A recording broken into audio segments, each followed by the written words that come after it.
The age of dinosaurs wasn't a peaceful beginning. When the first dinosaurs emerged from the ashes of extinction, they walked into a world still haunted by monsters. Predators so powerful, so perfectly adapted to killing, that they made early dinosaurs look like prey. These weren't holdovers from a forgotten era. They were apex hunters at their absolute peak, creatures that had spent millions of years perfecting the art of the chase, the ambush, the kill.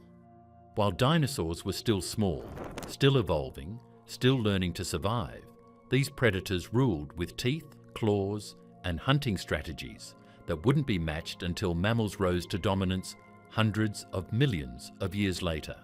This is the story of the killers that came before dinosaur supremacy: the Rauisuchians, the phytosaurs, the etosaurs, and dozens of other archosaur lineages that controlled Triassic ecosystems with an iron grip.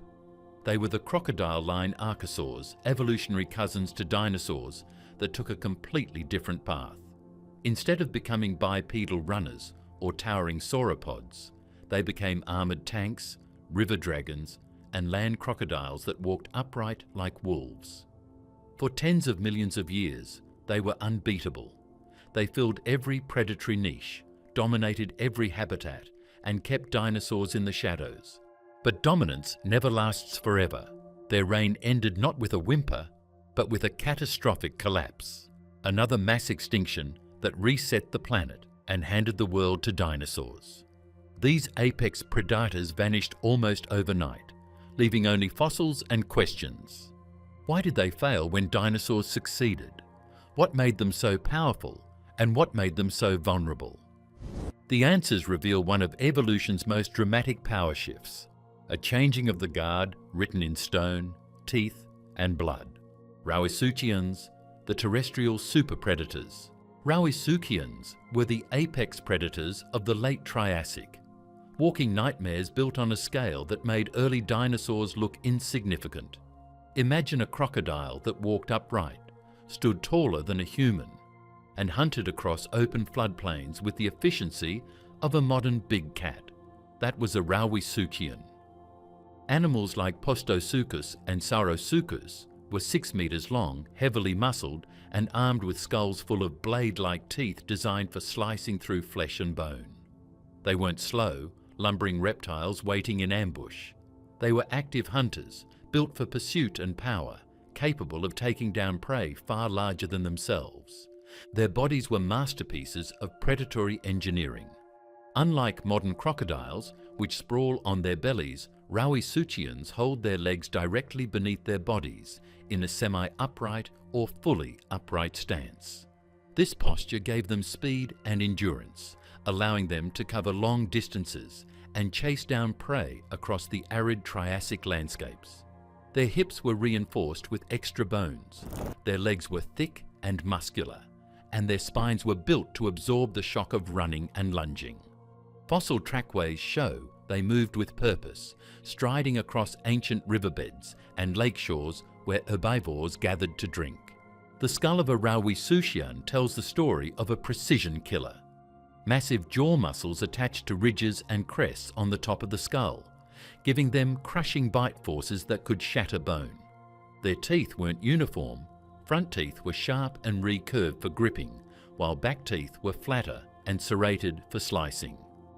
This dental variety allowed them to grab, hold, and tear their prey apart in stages, maximizing efficiency. Deep grooves in fossil bones of herbivores like placarias show where Rauisuchian teeth sawed through muscle and cartilage, leaving unmistakable signatures of their hunting success. Rauisuchians were also surprisingly diverse. Some, like Postosuchus from Texas, were built for open terrain, with long legs and streamlined bodies that suggest they chased prey over long distances. Others, like Phasolosuchus from South America, one of the largest Rauisuchians ever found at nearly 9 meters long, were more heavily built, possibly ambush predators that use sheer size and power to overpower prey. Still others, like Batrachotomus from Germany, had robust forelimbs with large claws, suggesting they used their arms to grapple with struggling prey, much like modern Komodo dragons do when subduing large animals. Their dominance wasn't just about size and strength. Rauisuchians were intelligent hunters for their time, with relatively large brain cavities that suggest enhanced sensory processing. Their eyes were positioned forward enough to provide some degree of binocular vision, improving depth perception during the hunt. Their nostrils were high on their snouts, allowing them to breathe while holding prey in their jaws, a feature that hints at suffocation tactics similar to those used by modern crocodiles. They were the complete package: fast, strong, smart, and lethal. So why did dinosaurs stay small during the Triassic? The answer is simple: Rauisuchians controlled the large predator niche. Early dinosaurs like Coelophysis and Herrerasaurus were agile, bipedal hunters, but they were nowhere near the size or power of Rauisuchians. Dinosaurs filled smaller ecological roles, chasing lizards, hunting insects, scavenging when they could. Rauisuchians, meanwhile, ruled the top of the food chain, keeping dinosaurs from expanding into larger body sizes or dominant predatory roles. It was a world where dinosaurs existed in the shadow of superior killers. But that world was fragile. Rauisuchians depended on stable ecosystems with abundant large herbivores. They needed prey animals like dicynodonts and early sauropodomorphs to sustain their populations.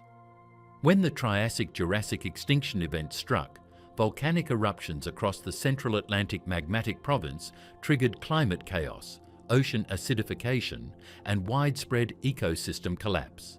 Large herbivores died first, followed by the predators that depended on them. Rauisuchians, at the top of the food chain, had nowhere to turn. Their size and metabolic demands became liabilities when food became scarce.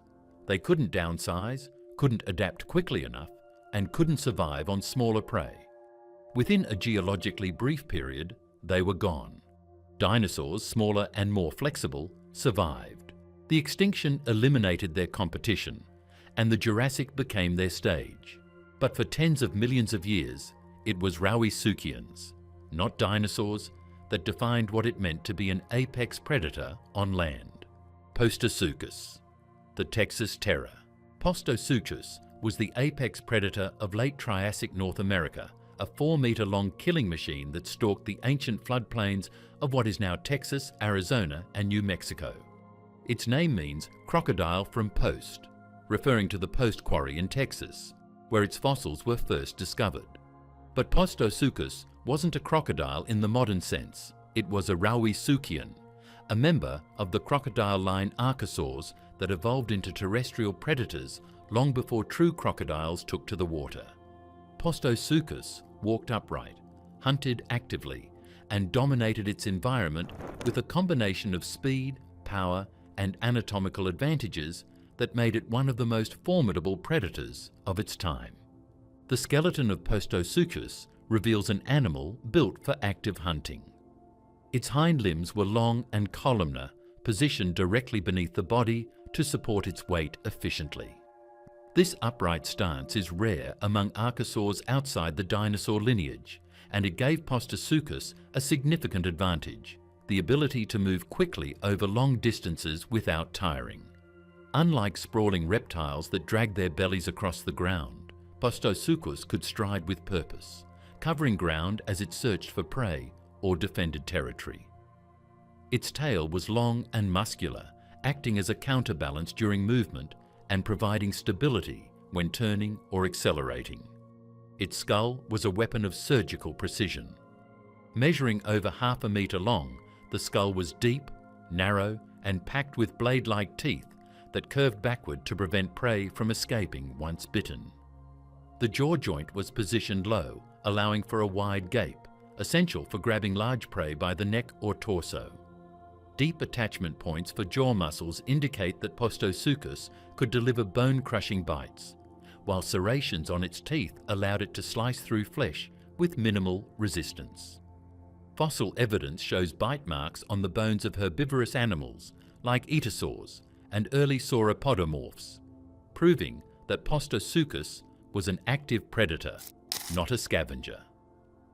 What makes Postosuchus particularly interesting is its ecological role.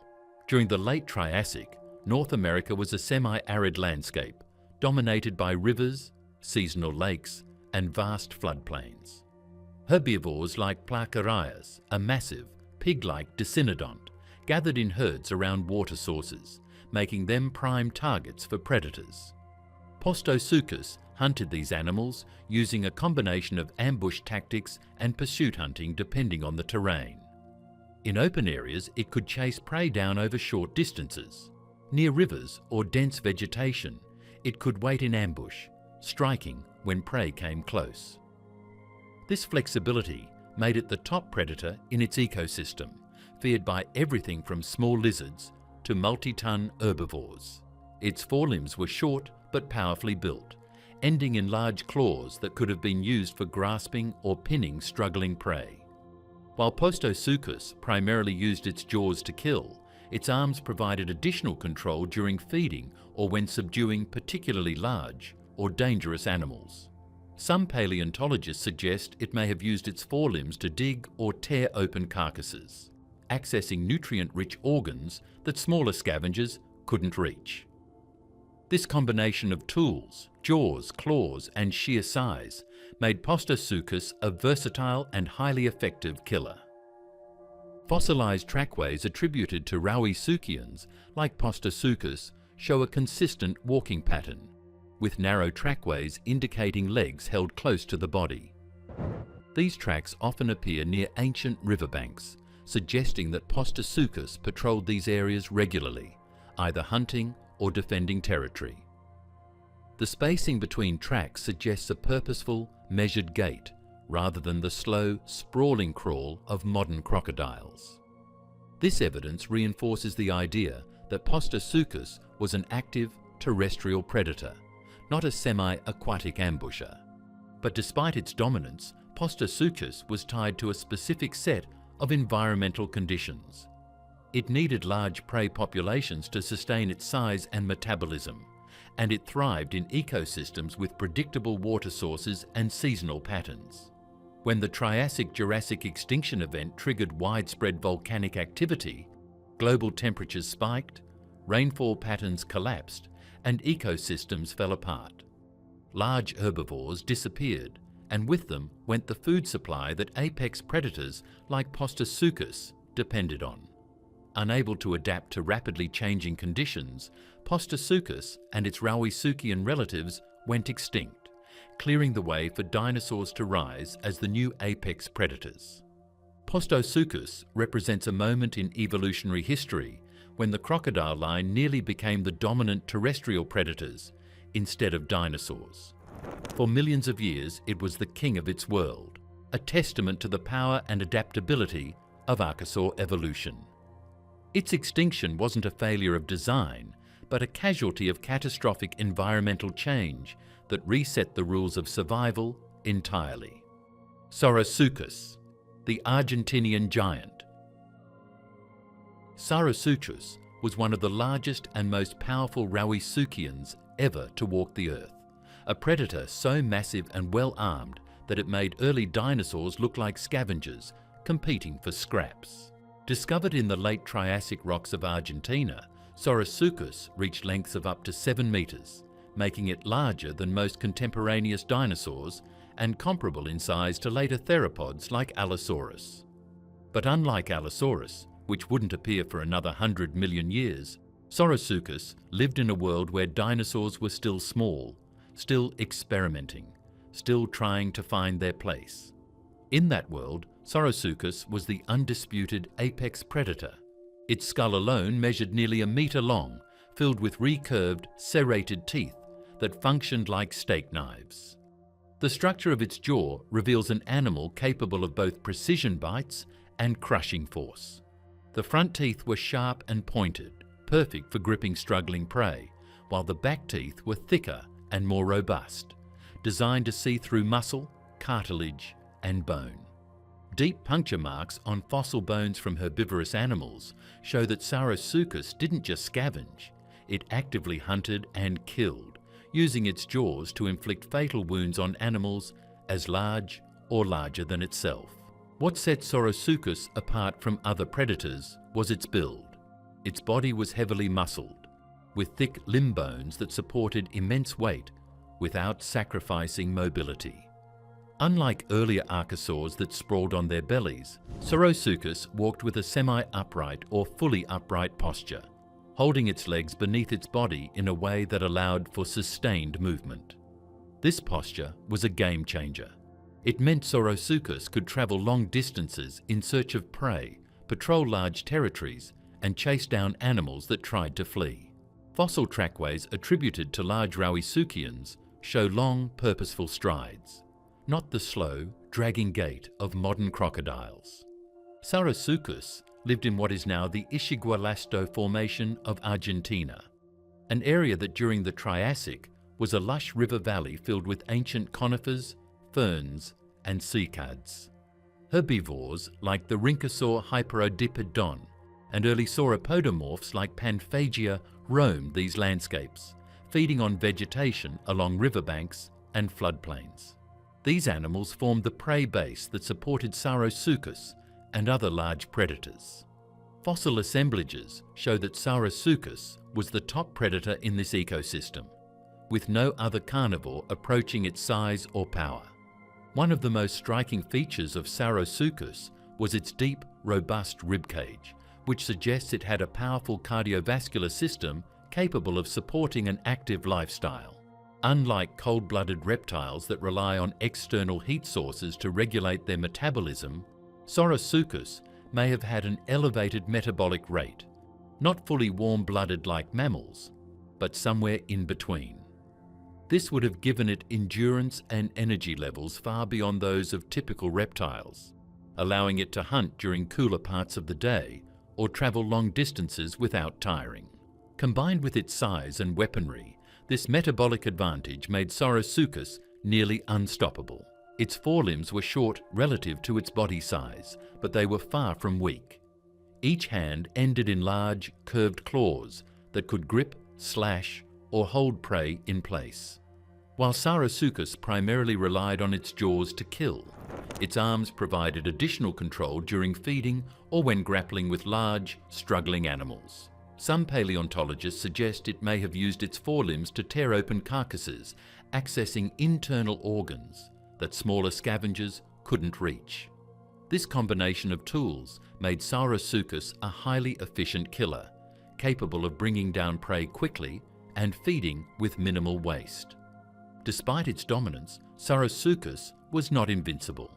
Its size and metabolic demands made it dependent on a steady supply of large prey, and when environmental conditions shifted, that supply became unstable. The late Triassic was a time of increasing volcanic activity, fluctuating sea levels, and climate instability. As ecosystems became more unpredictable, large herbivores, the foundation of Saurosuchus's food web, began to decline. When the Triassic-Jurassic extinction event struck, these herbivores disappeared almost entirely, taking their predators with them. Saurosuchus and its Rauisuchian relatives couldn't adapt quickly enough. They were too large to survive on smaller prey, too specialized to switch ecological roles, and too dependent on stable environments to weather rapid change. Within a few million years, they were extinct. Dinosaurs, which had remained small and flexible during the Triassic, survived the extinction and expanded into the ecological space left behind. The Jurassic became the age of dinosaurs, not because they were superior to Rauisuchians in every way, but because they were more adaptable when the world fell apart. Saurosuchus stands as a monument to the power and potential of the crocodile line. It was a predator that rivaled or exceeded the capabilities of early theropods, a hunter that controlled its ecosystem with brutal efficiency. Its extinction wasn't a failure. It was a casualty of circumstances beyond evolutionary control, a victim of the planet's volatility during one of the most turbulent periods in Earth's history. Saurosuchus, the largest land predator before dinosaurs. Saurosuchus was a colossus, a Rauisuchian so massive that it stretched the limits of what terrestrial predators could achieve during the Triassic. Discovered in the Los Colorados Formation of Argentina, Phaseolus reached estimated lengths of up to 9 meters, making it one of the largest land predators to exist before the rise of large theropod dinosaurs. To put that in perspective, Phaseolus was larger than most adult Allosaurus specimens, heavier than a modern saltwater crocodile, and built with a skeleton that combined crushing power with surprising agility. This was not a sluggish ambush predator lounging in swamps. It was an active terrestrial hunter that dominated the Triassic landscape, with sheer size and anatomical superiority. The partial skeleton of Phaseolus reveals an animal constructed for power. Its limb bones were massive, with thick shafts and broad joint surfaces capable of supporting immense body weight. The hips were reinforced with extra bony structures, distributing weight evenly and allowing for a more upright stance than most archosaurs of its time. This posture was critical. By holding its legs beneath its body rather than sprawling outward, Phaseolus could move efficiently over long distances, patrol large territories, and pursue prey without exhausting itself. Its spine was robust, with tall neural spines that provided attachment points for powerful back muscles, giving it the strength to wrestle with large, struggling animals. Its skull, though incompletely preserved, shows the hallmarks of a top-tier predator. Based on comparisons with closely related Rawisuchians, Phaseolus likely had a deep, narrow skull filled with serrated, blade-like teeth. The jaw joint sat low on the skull, allowing for a wide gape, essential for grabbing prey by the neck or torso. Deep grooves in the skull bones indicate attachment sites for massive jaw muscles, capable of generating bite forces that could crush bone and tear through tough hide. This combination of gape, teeth, and muscle made Phaseolus' bite one of the most devastating weapons in the Triassic arsenal. What makes Phaseolus particularly fascinating is its ecological role. During the late Triassic, South America was home to a diverse array of large herbivores, including rhynchosaurs, early sauropodomorphs, and dicynodonts. These animals formed the foundation of the food web, grazing on ferns, cycads, and conifers in river valleys and floodplains. Phaseolus sat at the top of this food web, a predator with no equals. Its size allowed it to target prey that smaller Rawisuchians couldn't handle, and its power meant it could overpower animals several times its own weight. Fossil assemblages from the Los Colorados Formation show no other predators approaching Phaseolus in size, cementing its status as the apex hunter of its time. Phaseolus likely hunted using a combination of ambush and pursuit tactics. In dense vegetation or near water sources, it could wait silently for prey to approach, then explode into action with a burst of speed. Its powerful hind limbs allowed it to accelerate quickly over short distances, closing the gap before prey could react. In open terrain, it could stalk herds of herbivores, singling out sick, injured, or young individuals that couldn't keep pace. Once it closed the distance, its jaws and claws did the rest, delivering fatal wounds that left prey bleeding out within minutes. Its forelimbs, though shorter than its hind limbs, were heavily built and ended in large, curved claws. These weren't just for show. They were functional weapons used for grasping, holding, or pinning prey during the kill. Some paleontologists suggest Phaseolus may have used its forelimbs to tear open carcasses, accessing internal organs quickly and efficiently. This versatility, using both jaws and claws, made Phaseolus a highly effective hunter, capable of taking down prey in multiple ways depending on size, behavior, and resistance.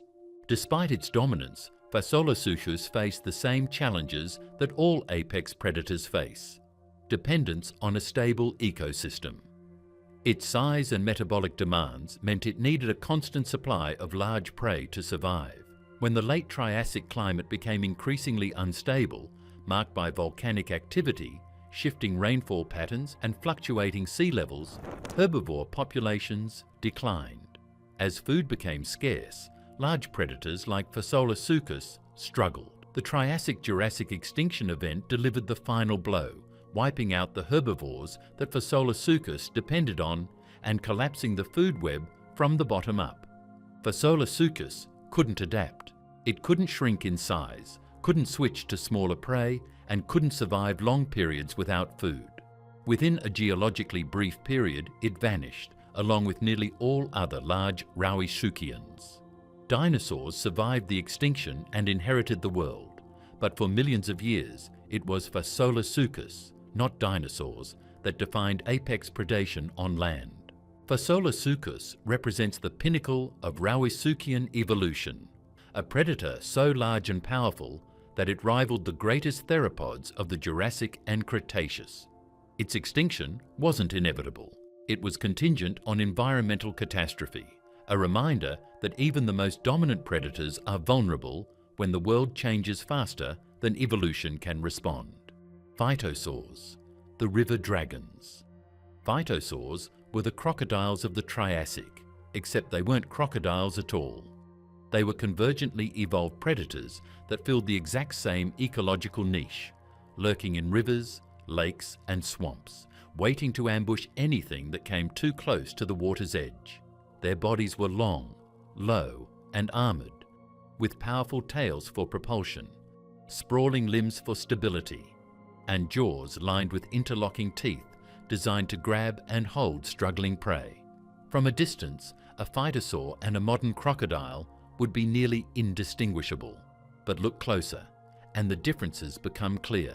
Phytosaurs had nostrils positioned near their eyes instead of at the tip of their snout, giving them a distinctly different skull profile. They also had more robust limbs, suggesting they spent more time on land than modern crocodiles do. The most famous phytosaur, Rutiodon, lived in the rivers of late Triassic North America, growing up to 3 meters long and weighing several hundred kilograms. Its skull was long and narrow, packed with conical teeth that curved backward to prevent prey from escaping. Unlike Rauisuchians, which had blade-like teeth for slicing, phytosaurs had piercing teeth designed to puncture flesh and hold on. This dental arrangement was perfect for catching fish, small reptiles, and early dinosaurs that ventured too close to the water. Fossil evidence shows bite marks on the bones of terrestrial animals, proving that phytosaurs didn't just eat fish. They were opportunistic predators that took whatever came within range. Phytosaurs were ambush specialists. Their eyes and nostrils were positioned high on their skulls, allowing them to float nearly submerged with only their eyes and nose above water. This gave them the element of surprise, letting them remain hidden while prey approached the riverbank to drink. When the moment was right, they would explode from the water with incredible speed, using their powerful tail to propel them forward in a sudden, violent lunge. Their jaws snapped shut with crushing force, and their interlocking teeth created a trap that prey couldn't escape. Once caught, prey was dragged into deeper water, where drowning finished the job. Their bodies were covered in thick, bony plates called osteoderms, forming armor that protected them from attacks by larger predators like Rauisuchians. These plates ran along their backs, sides, and tails, creating a nearly impenetrable shield. The armor wasn't just for defense, it also helped phytosaurs regulate their body temperature, absorbing heat from the sun during the day and retaining it during cooler nights. This thermal regulation was essential for maintaining activity levels in an era before warm-blooded metabolisms became common among reptiles. Phytosaurs were incredibly widespread during the late Triassic, with fossils found across North America, Europe, Africa, and Asia. This global distribution suggests they were highly adaptable, capable of thriving in a variety of aquatic environments, from slow-moving rivers to seasonal lakes and coastal estuaries. Their success was tied to the abundance of freshwater ecosystems during the Triassic, a time when rivers and lakes teemed with fish, amphibians, and early reptiles. Phytosaurs dominated these environments, filling the apex predator niche in aquatic ecosystems much like crocodiles do today. One of the most intriguing aspects of phytosaur biology is their diversity. Not all phytosaurs were built the same. Some, like Smilotsuchus, had elongated snouts with dozens of small, needle-like teeth, perfect for catching fast-moving fish. Others, like Machaeroprosopus, had shorter, more robust snouts with fewer but larger teeth, suggesting they targeted bigger prey. This morphological variety shows that phytosaurs were experimenting with different feeding strategies, adapting to specific prey types and hunting environments. Over millions of years, they refined these adaptations, becoming some of the most successful aquatic predators of the Triassic. Despite their dominance, phytosaurs shared a fatal vulnerability with other Triassic archosaurs: dependence on stable ecosystems. They needed freshwater habitats with abundant prey populations, and they thrived in climates with predictable rainfall and seasonal flooding. When the Triassic-Jurassic extinction event triggered massive volcanic eruptions, climate chaos, and ecosystem collapse, freshwater systems were hit hard. Rivers dried up, lakes became stagnant, and fish populations crashed. Phytosaurs, tied entirely to aquatic environments, had nowhere to go. True crocodilians, close relatives of phytosaurs but with slightly different anatomical features, survived the extinction, possibly because they were more flexible in their habitat use or had better physiological adaptations for surviving environmental stress. Phytosaurs, despite their success, couldn't adapt quickly enough. Within a few million years, they were extinct, leaving behind only fossils and the ecological space that crocodilians would eventually fill. Phytosaurs represent one of evolution's most striking examples of convergent evolution. They independently evolved nearly identical body plans and behaviours to modern crocodiles, proving that certain ecological niches favour specific anatomical solutions. Their reign in Triassic rivers was absolute.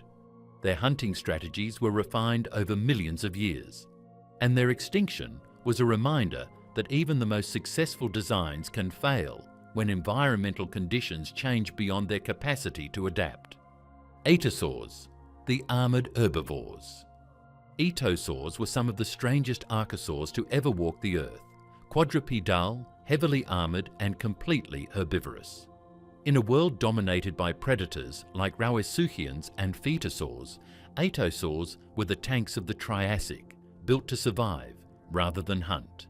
Their bodies were covered in thick, interlocking bony plates called osteoderms, forming a continuous shield that protected them from teeth and claws.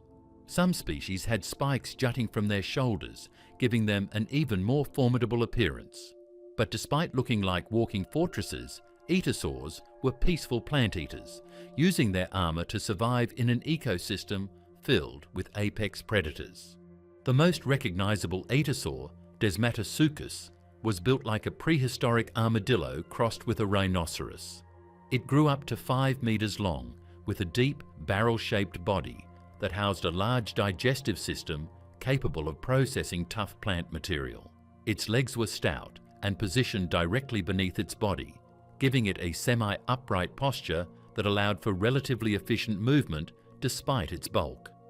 Its tail was long and muscular, likely used for balance and possibly as a defensive weapon if threatened. But the most striking feature was its armour. Rows of thick, rectangular plates covered its back, sides and tail, overlapping like roof shingles to create maximum protection. Etosaur skulls were small and lightly built compared to their massive bodies, with downturned snouts and peg-like teeth designed for rooting in soil and stripping vegetation. Unlike predators, which need large skulls and powerful jaws for killing, etosaurs had modest skulls optimized for efficiency rather than power. Their snouts were shaped like shovels, perfect for digging up roots, tubers, and low-growing plants. Fossil evidence shows wear patterns on their teeth consistent with a diet of fibrous vegetation, confirming that etosaurs were dedicated herbivores rather than opportunistic omnivores. Their armour wasn't just for show, it was functional protection against the predators that ruled the Triassic. Bite marks on etosaur fossils show that Rauisuchians and other large predators targeted them, but the thick osteoderms often prevented fatal injuries. The plates were dense and heavily mineralized, capable of absorbing and deflecting bites that would have killed less protected animals. Some etosaur species, like Teopothorax, had additional spikes along their shoulders and sides, making it difficult for predators to grip or hold them. This combination of armor and spikes made etosaurs difficult prey, forcing predators to target juveniles or sick individuals rather than healthy adults. Etosaurs were social animals, with fossil assemblages showing multiple individuals of different ages preserved together. This suggests they lived in herds or family groups, a behavior that provided additional protection through numbers. When threatened, a group of etosaurs could form a defensive circle, presenting their armored backs to predators while protecting younger or more vulnerable members in the center. This social structure, combined with their armor, made etosaurs one of the most successful herbivore groups of the late Triassic. Their distribution was global, with fossils found across North America, South America, Europe, Africa, and Asia.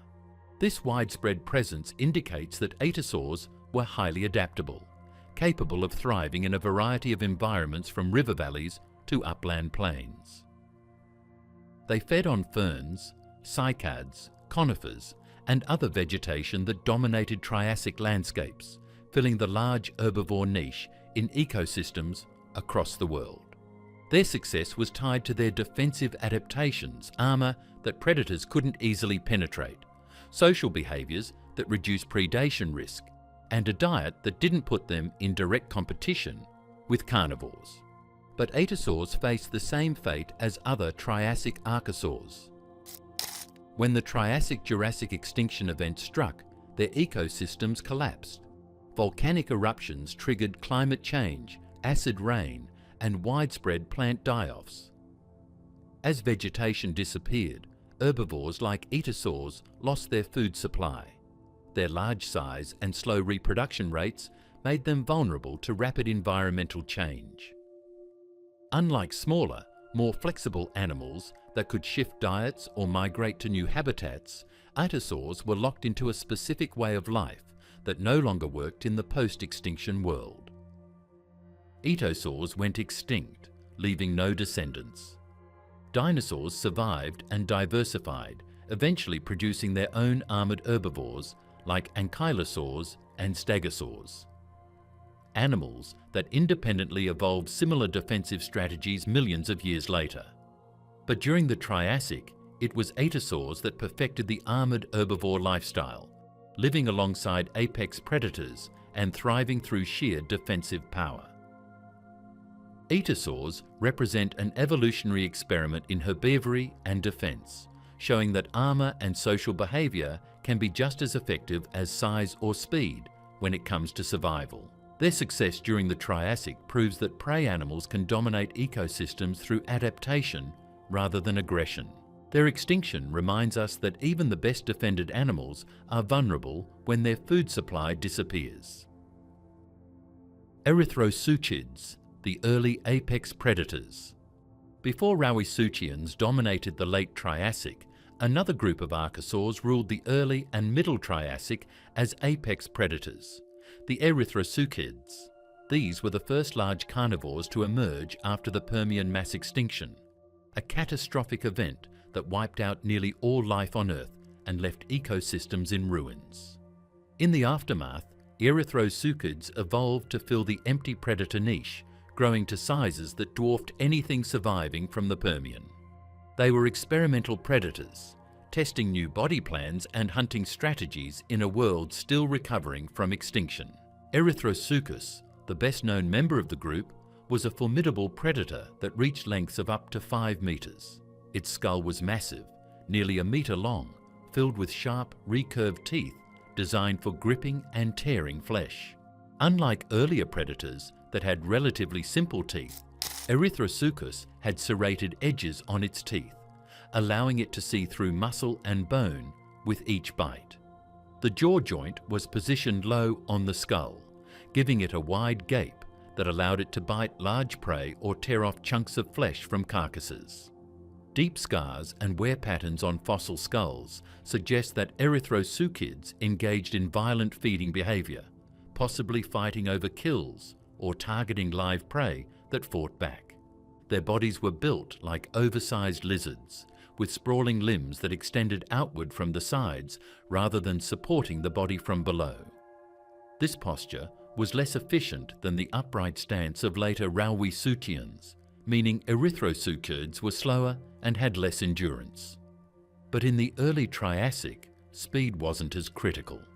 The world was still sparsely populated, prey was slow-moving, and competition was minimal.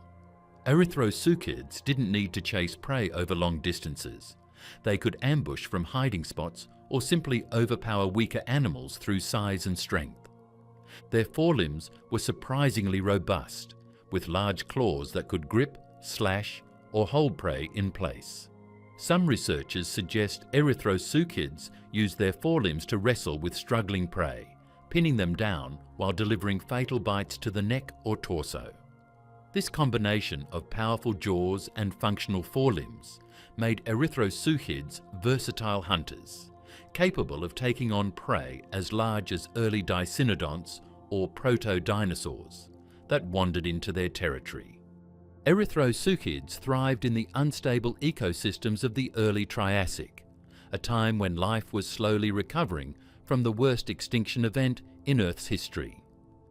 Vegetation was patchy, herbivore populations were small, and ecological niches were wide open. In this environment, erythrosuchids had few competitors and abundant opportunities. Fossil assemblages from South Africa, Russia, and China show that erythrosuchids were widespread and successful, filling the apex predator role across multiple continents. But their reign was short-lived. As the Triassic progressed and ecosystems stabilized, new archosaur groups evolved that were faster, more efficient, and better adapted to changing conditions. Rauisuchians emerged in the Middle Triassic, bringing with them upright postures, stronger jaws, and more advanced sensory systems. These new predators outcompeted erythrosuchids in nearly every way, pushing them into smaller ecological niches or driving them to extinction entirely. By the late Triassic, erythrosuchids were gone, replaced by the Rauisuchians that would dominate until the Triassic-Jurassic extinction. Erythrosuchids represent the first wave of predatory archosaurs, evolutionary pioneers that tested the limits of carnivory in the aftermath of catastrophe. They weren't as refined as later predators, but they didn't need to be. They were built for a world where survival mattered more than efficiency. Their extinction wasn't a failure, but a transition, a step in the evolutionary process that paved the way for more advanced predators to rise. Prestosuchids, the proto-Rauisuchians. Prestosuchids were the bridge between early erythrosuchids and later Rauisuchians, representing a transitional stage in archosaur evolution, when predators were experimenting with posture, locomotion, and hunting strategies. They lived during the Middle Triassic, a time when ecosystems were becoming more complex and competition among predators was intensifying. Prestosuchids responded by evolving larger sizes, more upright postures, and more powerful jaws, adaptations that foreshadowed the dominance of Rauisuchians in the late Triassic. Prestosuchus, the namesake of the group, was a 4-meter predator found in Brazil and Argentina. Its skeleton shows a mix of primitive and advanced features.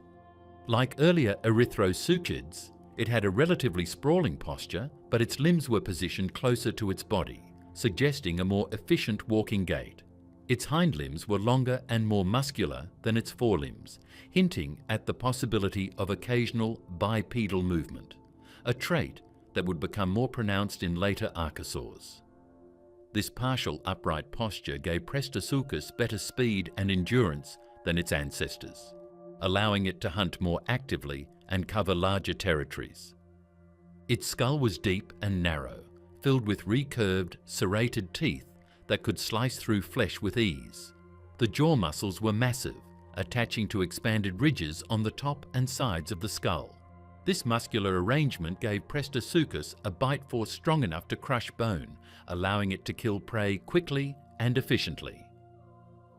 Fossil evidence shows bite marks on the bones of contemporary herbivores, proving that prestosuchids were active predators rather than scavengers. Prestosuchids lived in a world that was becoming increasingly dangerous for herbivores. The Middle Triassic saw the rise of diverse archosaur groups, including early dinosaurs, atosaurs, and phytosaurs. Competition for resources was intense, and predators needed every advantage they could get. Prestosuchids responded by growing larger, hunting more aggressively, and refining their killing techniques. They were the apex predators of their time, filling the ecological role that Rawisuchians would later dominate.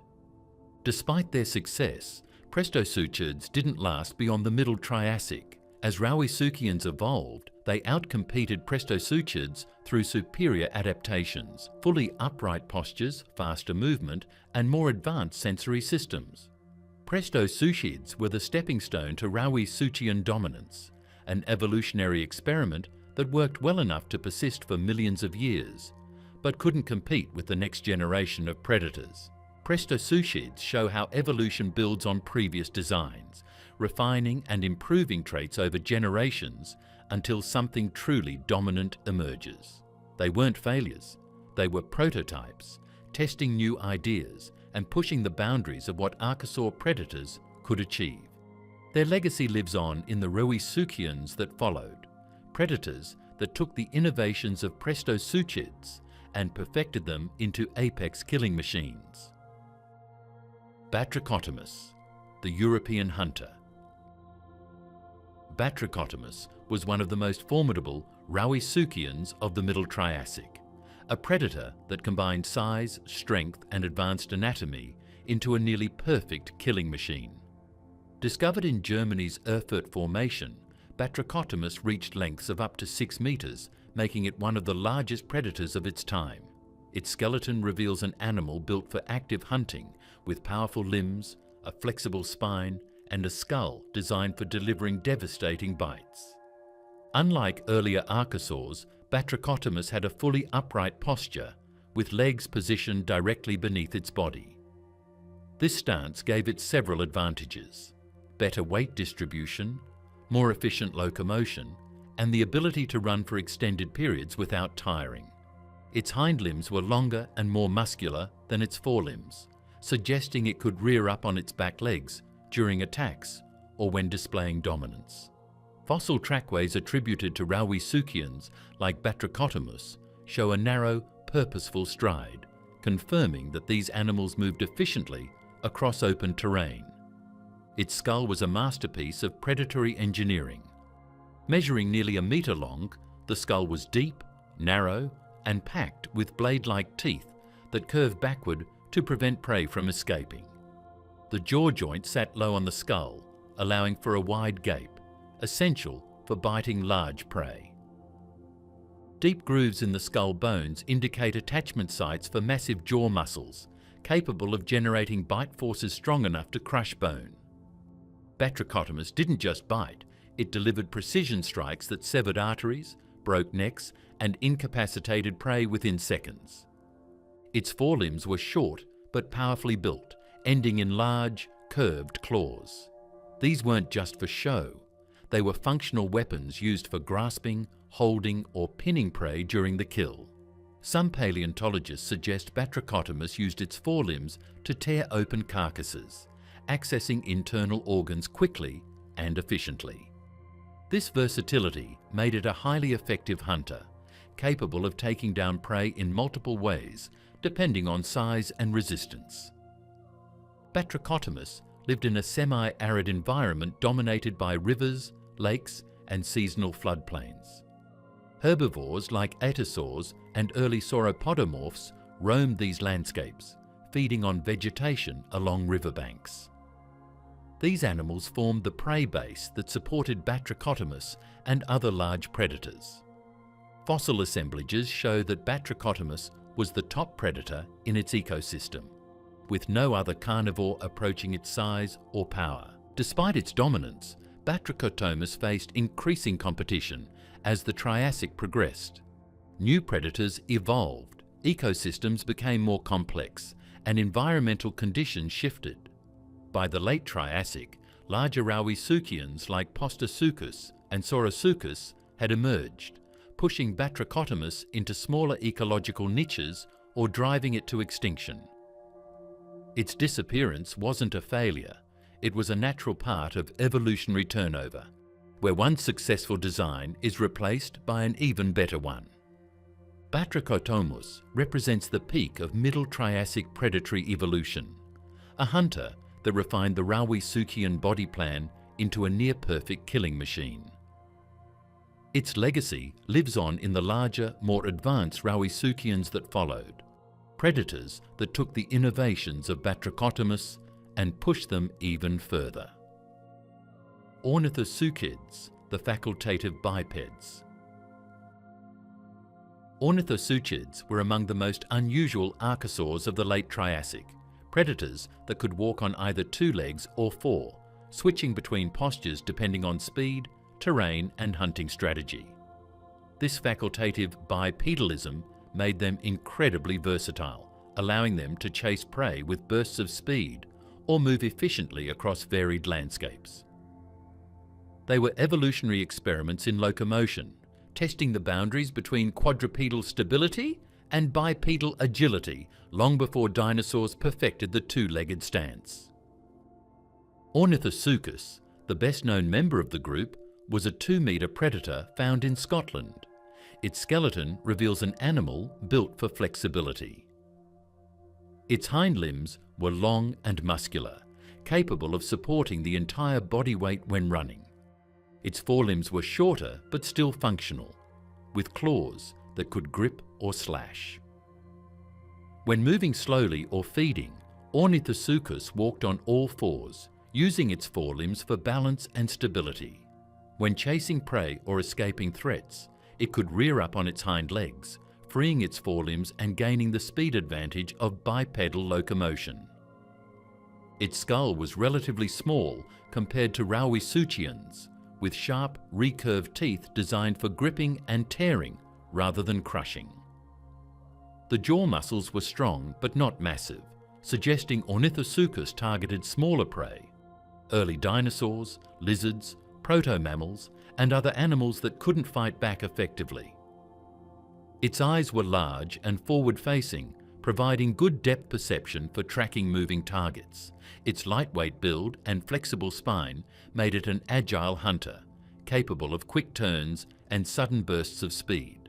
Ornithosuchids lived alongside larger predators like Rauisuchians, but they occupied a different ecological niche.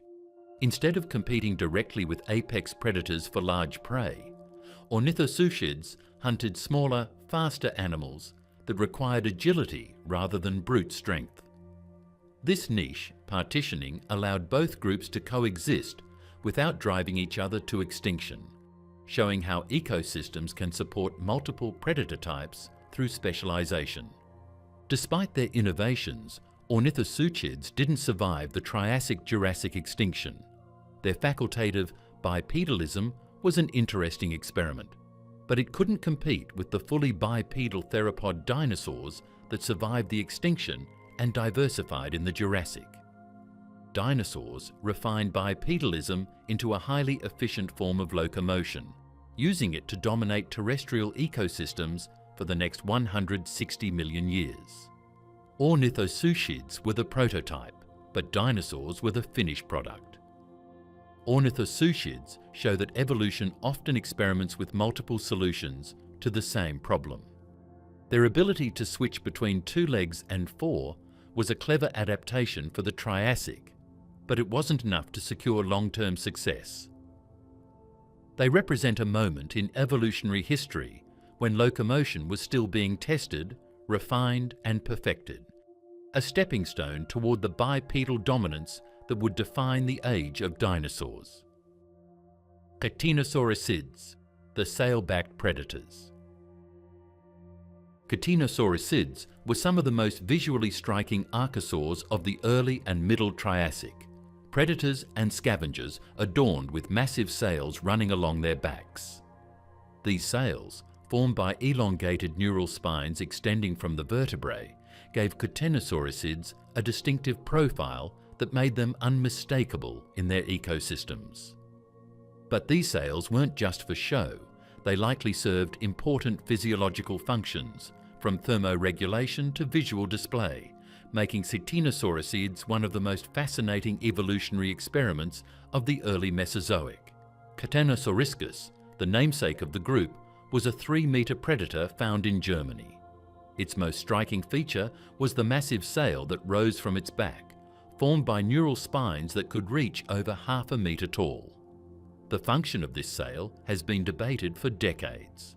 One popular theory is that it acted as a thermoregulatory device, absorbing heat from the sun during the morning and releasing it during cooler periods. This would have given Catenosauruscus faster warm-up times than non-sailed competitors, allowing it to hunt earlier in the day when other predators were still sluggish.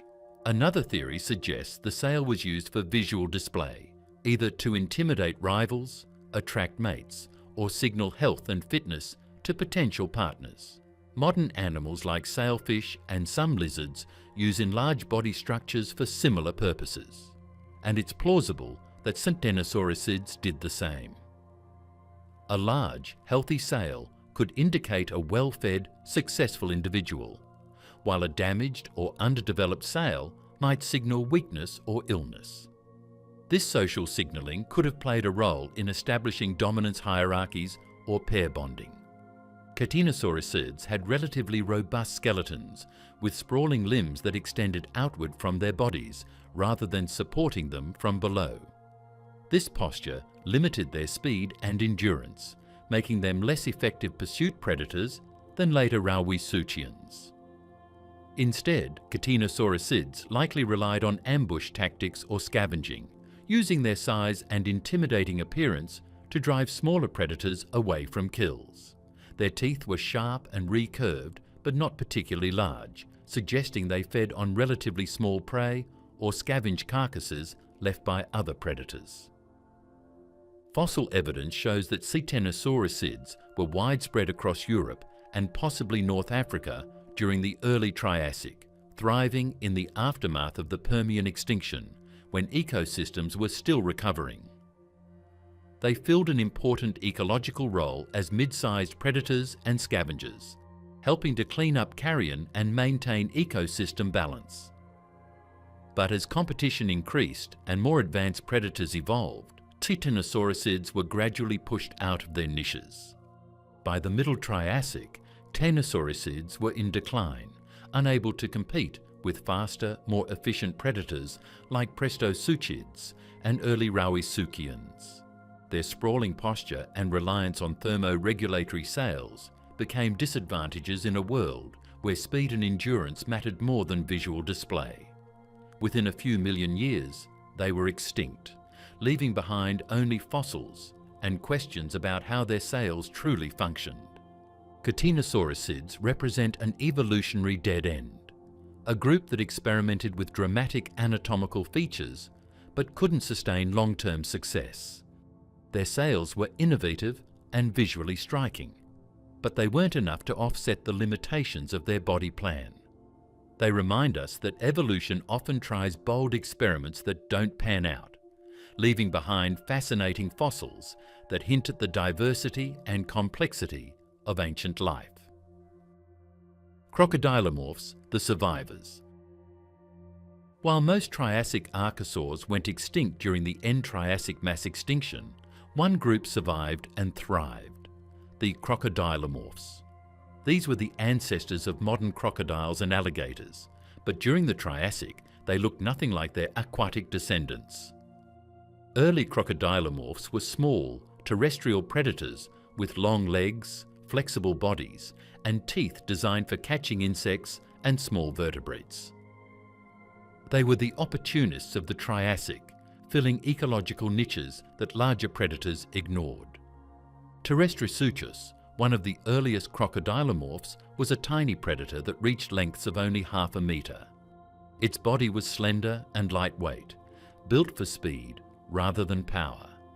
Its legs were long and positioned directly beneath its body, giving it an upright posture similar to modern lizards. This efficient stance allowed Terrestrisuchus to move quickly across open ground, chasing insects, early mammals, and small reptiles. Its jaws were lined with small, sharp teeth, perfect for gripping and puncturing soft-bodied prey.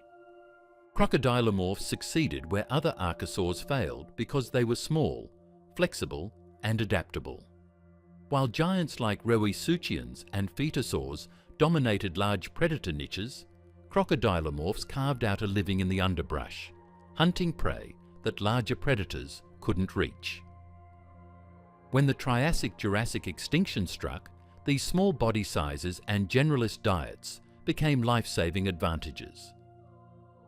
They didn't need large prey populations to survive, didn't depend on specific habitats, and could weather environmental stress better than their larger relatives. After the extinction, crocodilomorphs diversified rapidly. Some lineages became fully aquatic, evolving into the crocodilians we know today. Others remained terrestrial, experimenting with different body plans and hunting strategies.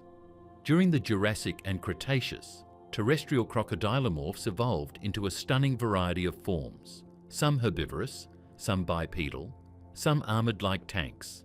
They competed with dinosaurs for ecological niches and succeeded for millions of years before eventually being outcompeted and retreating to aquatic environments. The survival of crocodilomorphs shows that flexibility and small size can be more important than dominance during mass extinctions.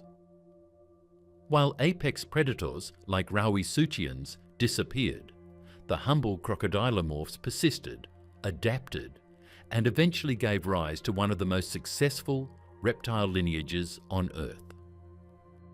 Their story is a reminder that evolutionary success isn't always about being the biggest or strongest.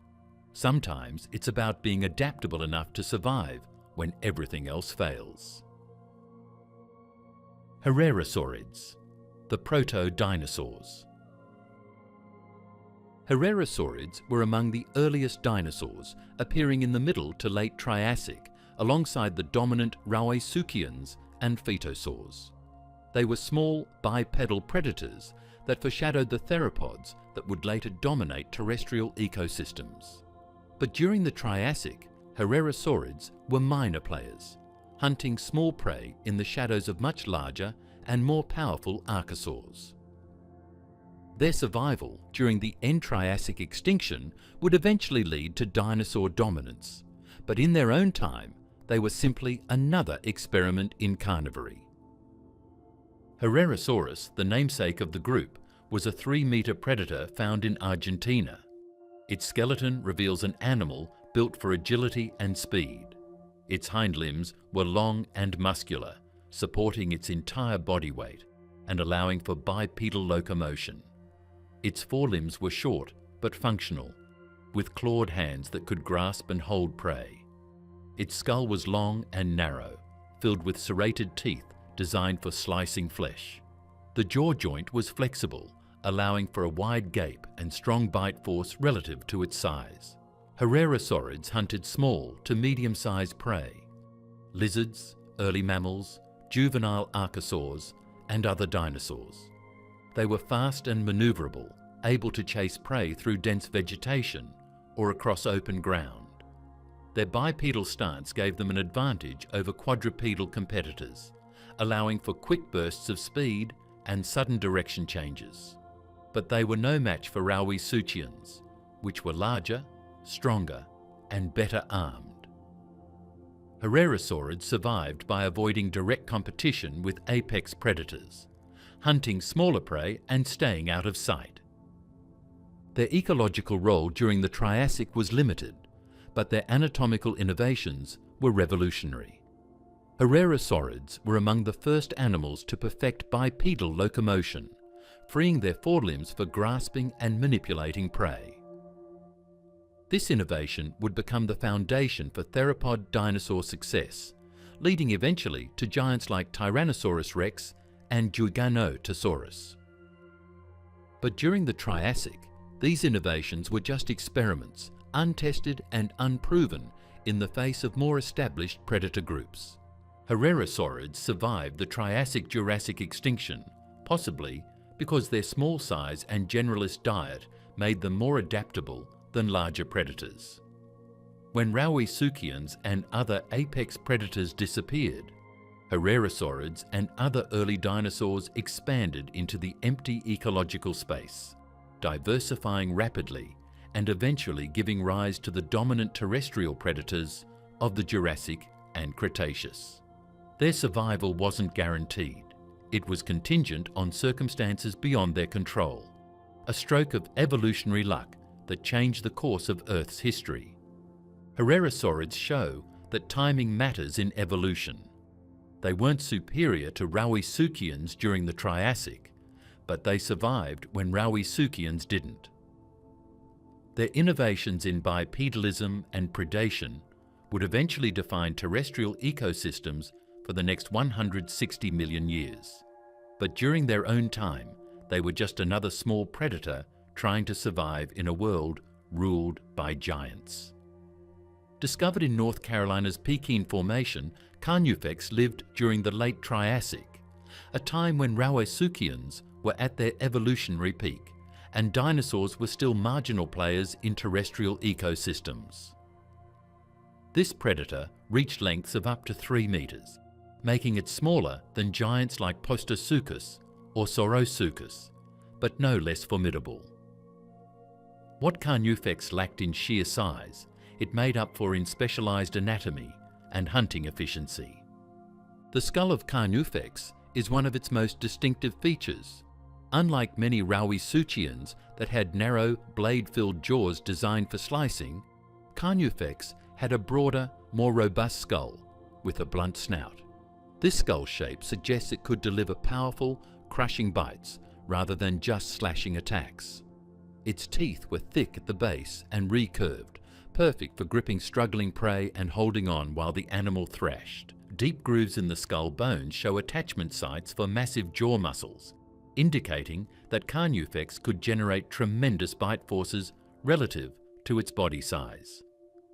This combination of skull strength and dental design made it a precision killer, capable of targeting vital areas and delivering fatal wounds quickly. What makes Carnifex particularly interesting is its posture. Analysis of its limb bones and hip structure reveals that it walked with a fully upright stance, holding its legs directly beneath its body like modern mammals. This wasn't just an improvement over sprawling reptiles, it was a revolutionary adaptation that allowed for efficient, sustained movement across varied terrain. Carnifex could patrol large territories, pursue prey over moderate distances, and maintain activity levels that would have exhausted animals with less efficient postures. Its hind limbs were particularly well developed, with thick femurs and robust ankle joints that could absorb the shock of running and sudden stops. The environment where Carnifex lived was a mosaic of rivers, floodplains, and upland forests. Fossil deposits from the Pekin Formation show a diverse ecosystem filled with early dinosaurs, etosaurs, phytosaurs, and various herbivorous archosaurs. Carnifex occupied the apex predator niche in terrestrial environments, hunting away from water where phytosaurs dominated. Its prey likely included early dinosaurs like Coelophysis-sized theropods, proto-mammals, and juvenile members of its own archosaur group. Evidence from contemporary ecosystems suggests that Rauisuchians, like Carnifex, were territorial, defending hunting grounds against rivals and competitors. One of the most significant discoveries about Carnifex came from analysing its relationship to other Rauisuchians. Phylogenetic studies show that it belonged to a specialised lineage called Paracrocodilomorpha, a group that experimented with different skull shapes and hunting strategies. While most Rauisuchians converged on similar body plans, long skulls, blade-like teeth, pursuit predation, Carnifex and its relatives diversified, trying different approaches to killing. This diversification shows that even within successful groups, evolution continues experimenting, testing new variations on proven designs. Carnifex also provides crucial evidence for understanding how Rauisuchians interacted with early dinosaurs. For decades, paleontologists assumed that dinosaurs remained small during the Triassic simply because they hadn't yet evolved the adaptations needed for large body sizes. But discoveries like Carnifex reveal a different story. Dinosaurs stayed small because Rauisuchians controlled the large predator niche. Every ecological role that dinosaurs would later fill, apex predator, large herbivore, mid-sized carnivore, was already occupied by crocodile-line archosaurs. Dinosaurs weren't waiting to evolve, they were waiting for an opportunity. That opportunity came with the Triassic-Jurassic extinction. Carnifex, like all Rauisuchians, disappeared during this event. Its specialized anatomy, once an advantage in stable Triassic ecosystems, became a liability when environmental conditions changed too rapidly for adaptation. Its dependence on large prey meant it couldn't downsize when herbivore populations crashed. Its territorial behavior meant it couldn't migrate easily to new habitats when local ecosystems collapsed. Its relatively low reproductive rate meant populations couldn't recover quickly from catastrophic losses. The extinction of Carnifex and other Rauisuchians opened the door for theropod dinosaurs to expand into apex predator roles. Within a few million years of the extinction, theropods like Dilophosaurus had evolved to fill the same ecological niche that Carnifex once occupied. Large terrestrial predators hunting medium to large prey across varied landscapes. But these theropods were dinosaurs, members of the bird-line archosaurs that would dominate terrestrial ecosystems for the next 160 million years. Carnifex represents the final chapter of Rauisuchian evolution, a last expression of crocodile-line dominance before the age of dinosaurs began. Its discovery reminds us that the world before dinosaurs wasn't empty or primitive. It was filled with sophisticated predators that had spent millions of years perfecting their craft. They were successful, dominant, and seemingly invincible. And then suddenly, they were gone. Shuvosaurus, the dinosaur mimic. Shuvosaurus was one of the strangest archosaurs of the late Triassic, an animal so similar to early theropod dinosaurs that paleontologists initially classified it as one. Discovered in Texas, Shuvosaurus had a bipedal stance, long hind limbs, short forelimbs, and a toothless beak that made it look remarkably like primitive ornithomimosaurs or early herbivorous dinosaurs. But detailed analysis revealed the truth. Shuvosaurus wasn't a dinosaur at all. It was a poposauroid, a member of the crocodile-line archosaurs that had convergently evolved a dinosaur-like body plan millions of years before similar forms appeared in the dinosaur lineage. The skeleton of Shuvosaurus is a masterclass in convergent evolution. Its hind limbs were long and slender, built for fast running. Its femur was straight rather than curved, allowing for efficient forward-backward movement. Its ankle joint was simple and hinge-like, restricting movement to a single plane, a design that minimized energy waste during locomotion. These features are identical to those found in theropod dinosaurs, showing that natural selection independently arrived at the same anatomical solutions in two completely separate lineages. Its skull was equally remarkable. Instead of the tooth-filled jaws typical of predatory archosaurs, Shuvosaurus had a short, deep skull with a sharp, keratinous beak. This beak was perfect for cropping vegetation, stripping leaves from branches, or crushing seeds and fruits. The back of the jaw had grinding surfaces rather than teeth, allowing Shuvosaurus to process plant material efficiently. This herbivorous adaptation was unusual among crocodile-line archosaurs, most of which were carnivores or omnivores. Shuvosaurus represented an evolutionary experiment in herbivory within a predominantly predatory lineage. Its forelimbs were short and lightly built, with clawed hands that could grasp but not deliver powerful strikes. These arms likely served multiple functions, holding vegetation while feeding, balancing during locomotion, or manipulating objects. The reduction in forelimb size relative to hind limbs indicates that Shuvosaurus was fully bipedal, relying entirely on its legs for movement. This bipedalism, combined with its light build and long legs, made Shuvosaurus one of the fastest animals in its ecosystem, capable of outrunning most predators. Shuvosaurus lived alongside Rauisuchians, phytosaurs, and early dinosaurs in late Triassic North America. Its herbivorous diet meant it didn't compete directly with carnivores, but it did compete with other herbivores like aetosaurs and early sauropodomorphs. Its speed was its primary defense against predators. When threatened by a Rauisuchian or large phytosaur, Shuvosaurus could sprint away, using its agility and endurance to escape. Its keen eyesight, suggested by large eye sockets, allowed it to spot danger from a distance and react before predators could close in. The discovery of Shuvosaurus challenged paleontologists' understanding of archosaur evolution. For years, bipedalism was considered a unique dinosaurian trait, an innovation that gave dinosaurs an advantage over their sprawling reptilian contemporaries. But Shuvosaurus proved that crocodile-line archosaurs also experimented with bipedalism, independently evolving similar body plans and locomotor strategies. This convergence shows that bipedalism isn't inherently dinosaurian. It's a solution to specific ecological pressures that any lineage can evolve given the right circumstances. Shuvosaurus also raises questions about why dinosaurs succeeded while poposauroids didn't.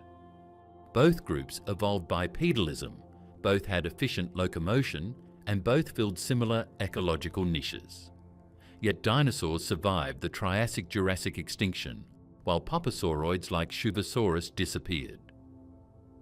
The answer likely lies in subtle differences in physiology, reproduction, or environmental tolerance that aren't preserved in the fossil record. Whatever advantages dinosaurs had, they were enough to tip the balance during a time of extreme environmental stress. The extinction of Shuvosaurus eliminated a fascinating evolutionary experiment.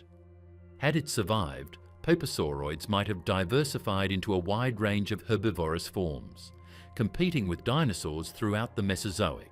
Instead, they vanished, leaving behind only fossils that hint at what might have been. Shuvosaurus shows that evolution often arrives at similar solutions through different paths, but only some of those paths lead to long-term success. Lotosaurus, the sail-backed herbivore. Lotosaurus was one of the most unusual archosaurs of the Middle Triassic, a herbivorous poposauroid that looked nothing like its predatory relatives. Discovered in China, Lotosaurus reached lengths of up to 3 meters and possessed a tall neural spine sail running along its back, similar to that seen in Cetinosaurisids, but developed independently. This sail gave Lotosaurus a distinctive profile, making it instantly recognizable in fossil assemblages. But beyond its visual appearance, Lotosaurus represents an important evolutionary experiment, the development of herbivory within a lineage dominated by carnivores. The skull of Lotosaurus was small and delicate compared to predatory archosaurs, with a short snout and toothless jaws covered by a keratinous beak. This beak was sharp-edged and powerful, capable of shearing through tough plant stems and stripping foliage from branches. Unlike aetosaurs, which had peg-like teeth for rooting in soil, Lotosaurus relied entirely on its beak for food processing. The lack of teeth suggests it swallowed plant material whole or in large chunks, relying on gastrointestinal fermentation to break down tough cellulose. Its body was robust and barrel-shaped, with a deep ribcage that housed an enlarged digestive system. This anatomy is characteristic of herbivores, which need large stomachs and long intestines to extract nutrients from plant matter. The neural spines that formed its sail were extremely tall, some reaching over 40 centimeters in height. These spines supported a membrane of skin that likely served multiple functions: thermoregulation, visual display, or species recognition. The sail's size suggests it was metabolically expensive to grow and maintain, indicating it provided significant advantages to offset those costs.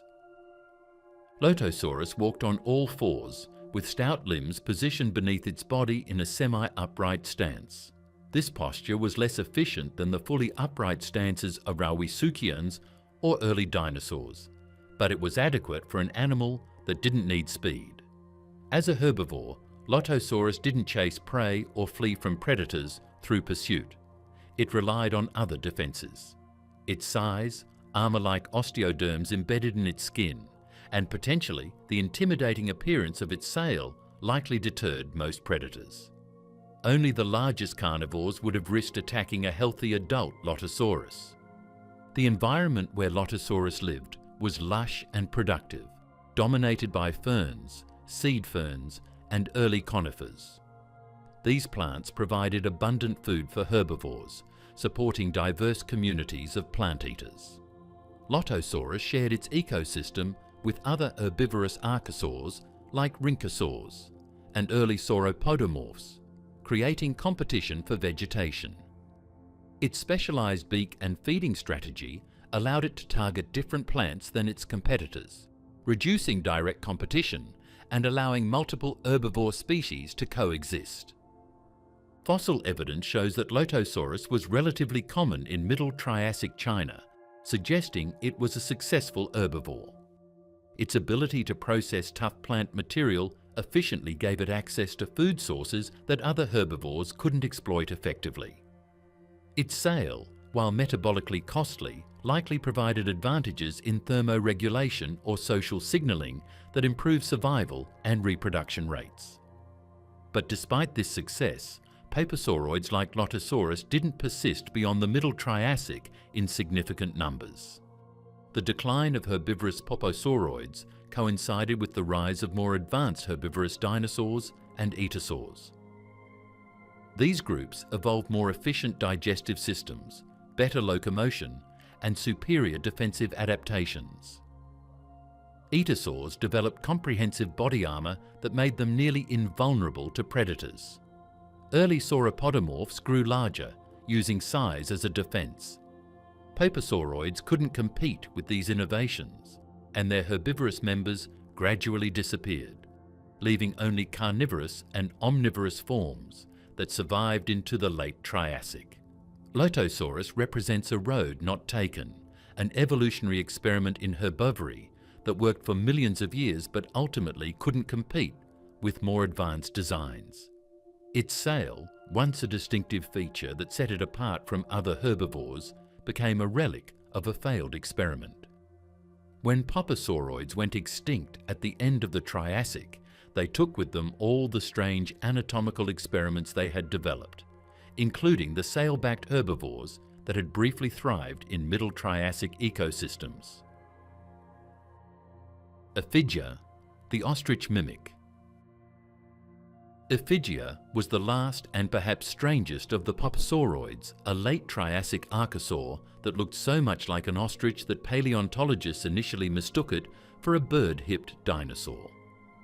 Discovered in New Mexico's Ghost Ranch, Ophidia had a long neck, small head, toothless beak, and powerful hind limbs built for running. It reached lengths of nearly 2 meters and moved with a graceful, bird-like gait that would have been completely at home in the Cretaceous alongside ornithomimosaurs. But Ophidia lived 150 million years before those dinosaurs evolved, showing that convergent evolution can produce remarkably similar forms separated by vast spans of time. The skeleton of Ophidia reveals extreme adaptations for speed. Its hind limbs were exceptionally long, with elongated metatarsals that functioned like a third leg segment. This digitigrade stance, where the animal walked on its toes rather than its whole foot, increased stride length and running efficiency. Its femur was slender and nearly straight, allowing for rapid forward-backward movement with minimal energy waste. The pelvis was modified to support powerful running muscles, and the tail was long and flexible, serving as a counterbalance during high-speed turns. Its skull was tiny and lightly built, mounted on an elongated neck that allowed it to reach vegetation at various heights. The jaws were covered by a keratinous beak with sharp edges, perfect for cropping plants, seeds, and possibly catching small invertebrates. The absence of teeth suggests Ophidia was primarily herbivorous or omnivorous, using its beak to gather food that it swallowed whole. Large eye sockets indicate excellent vision, essential for spotting predators from a distance and navigating while running at high speeds. Ophidia lived in a dangerous world filled with apex predators like Postosuchus and Coelophysis. Its primary defense was escape. When threatened, it could sprint away at speeds that few predators could match. Biomechanical analyses suggest Ophidia could reach speeds of 40 kilometers per hour or more, making it one of the fastest animals in late Triassic North America. This speed came at a cost. Ophidia had no armor, no weapons, and limited ability to fight back if caught. It was built entirely for avoidance rather than confrontation. The discovery of Ophidia revolutionized understanding of Paposauroid diversity. Prior to its discovery, Paposauroids were known primarily as bipedal carnivores or quadrupedal herbivores. Ophidia showed that the group also produced cursorial running-adapted herbivores that filled ecological niches similar to modern ratites, like ostriches or emus. This diversification demonstrates that Paposauroids were far more varied than previously recognized, experimenting with multiple body plans and lifestyles throughout the Triassic. Ophidia also provides important context for understanding dinosaur evolution. For decades, paleontologists believed that dinosaurs succeeded because they evolved unique adaptations: bipedalism, upright posture, cursorial locomotion, that crocodile-line archosaurs lacked. But Ophidia proves that crocodile-line archosaurs evolved all these same features independently. Dinosaurs didn't succeed because they were inherently superior. They succeeded because they survived the extinction that eliminated their competition. When the Triassic-Jurassic extinction struck, Ophidia disappeared along with all other Paposauroids. Its specialized cursorial adaptations, perfected over millions of years, couldn't save it from environmental collapse. Dinosaurs with similar body plans, small theropods, and early ornithischians survived the extinction and later diversified into forms that mirrored Ophidia's ecology. Ornithomemosaurs of the Cretaceous filled the same niche that Ophidia had occupied in the Triassic, proving that evolution repeatedly returns to successful designs when ecological opportunities arise.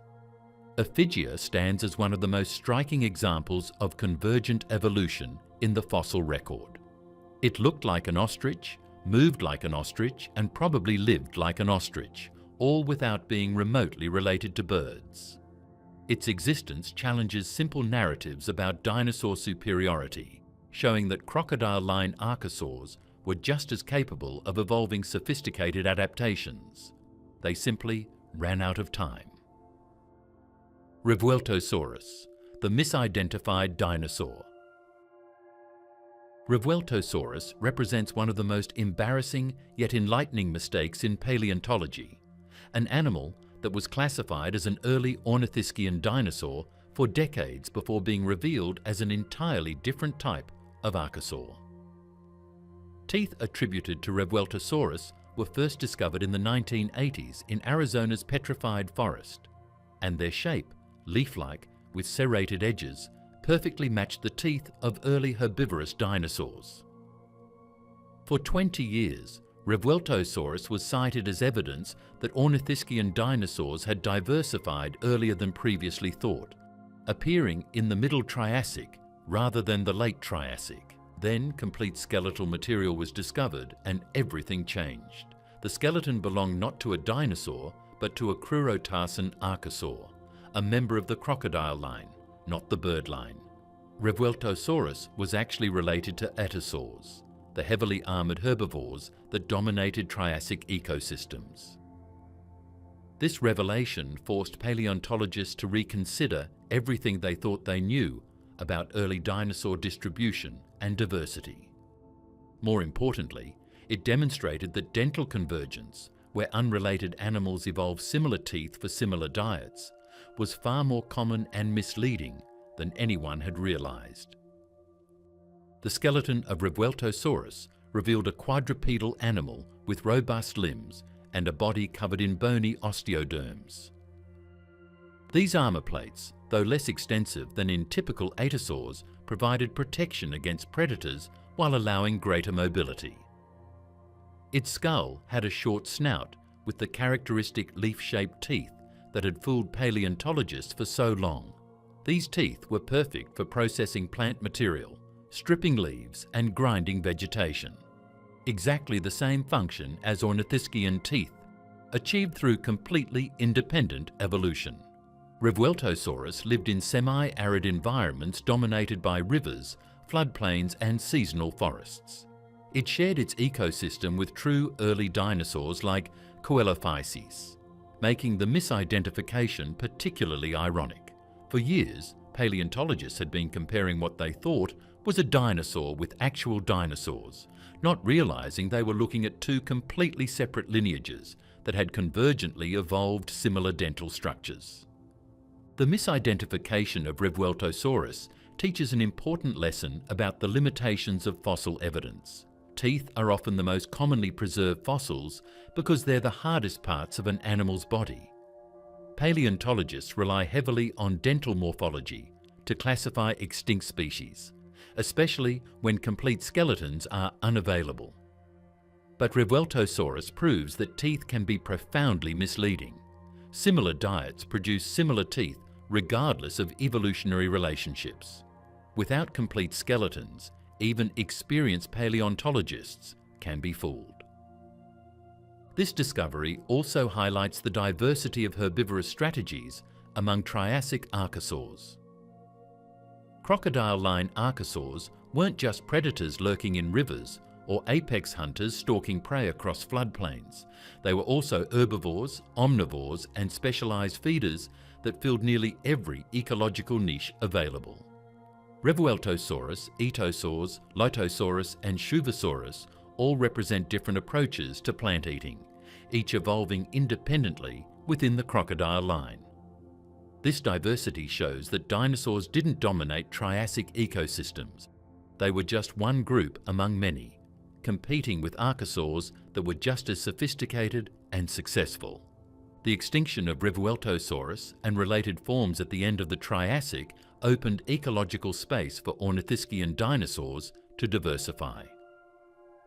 By the Jurassic, true herbivorous dinosaurs had evolved and spread globally, filling the niches that Crurotarsan herbivores once occupied. But for millions of years during the Triassic, it was archosaurs like Revueltosaurus, not dinosaurs, that pioneered herbivorous lifestyles and refined the anatomical adaptations needed for plant eating. Revueltosaurus reminds us that the fossil record is incomplete and sometimes misleading. Teeth that look identical can belong to completely unrelated animals. Body plans that seem dinosaurian can evolve in non-dinosaur lineages, and classifications that seem certain can be overturned with new discoveries.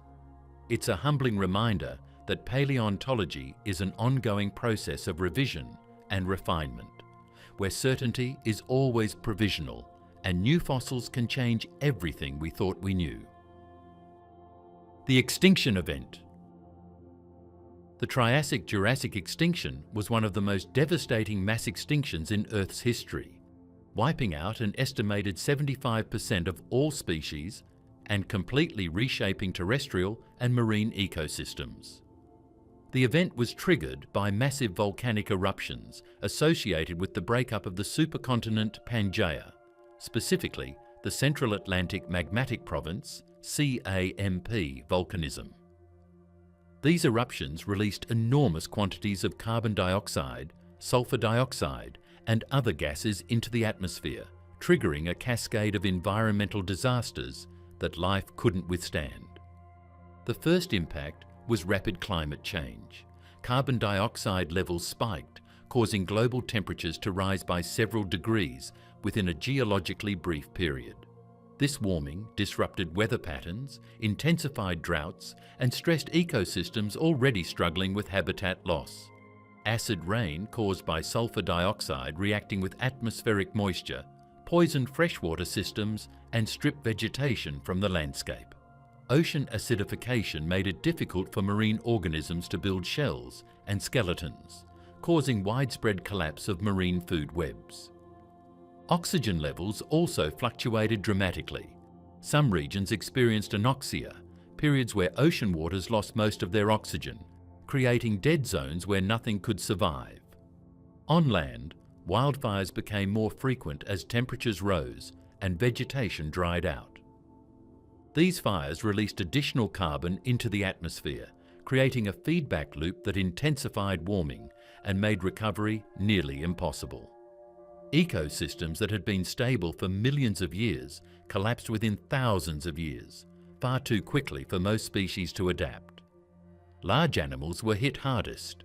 Apex predators, like rauisuchians, depended on stable prey populations, and when herbivores died off, predators followed. Phytosaurs, tied to freshwater environments, couldn't survive when rivers and lakes became acidic or dried up entirely. Etosaurs, heavily armoured herbivores, lost their food supply as vegetation disappeared.